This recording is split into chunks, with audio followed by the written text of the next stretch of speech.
Poplar Bluff, a group of children spent the day honoring local heroes. Madison Stewart's live in the studio with more on that story. Madison.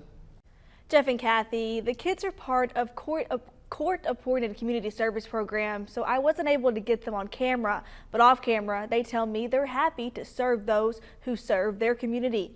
And the first responders say it helps the kids see them as more than just authority figures. They're all smiling and happy to be here and to do this. It's a room full of smiling faces as the Sears Youth Center, Sierra Osage Treatment Center, and first responders come together for a fish fry.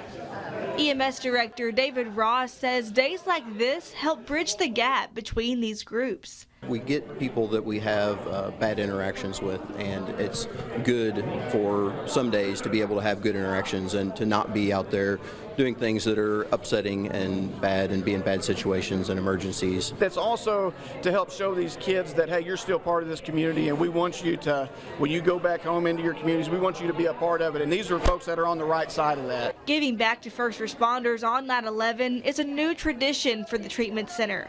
Manager Bobby Bowe says he's using it as a teaching opportunity. A lot of the kids that we work with don't even, they weren't alive on 9/11. So the memory of that event and the importance in the history of our country, and we've got to keep that alive and pass that to this next generation. Bowe says he's happy to show his appreciation for those who protect us here at home. And these folks answer the call here in Poplar Bluff and our surrounding communities, and we want to tell them thanks and make sure they know we appreciate what they do.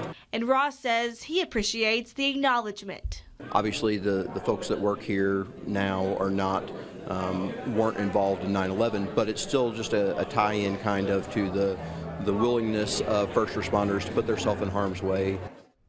Organizers say they're already planning next year's 9/11 Community Service Project, and they hope it spreads to other communities. In the studio, Madison Stewart, Heartland News.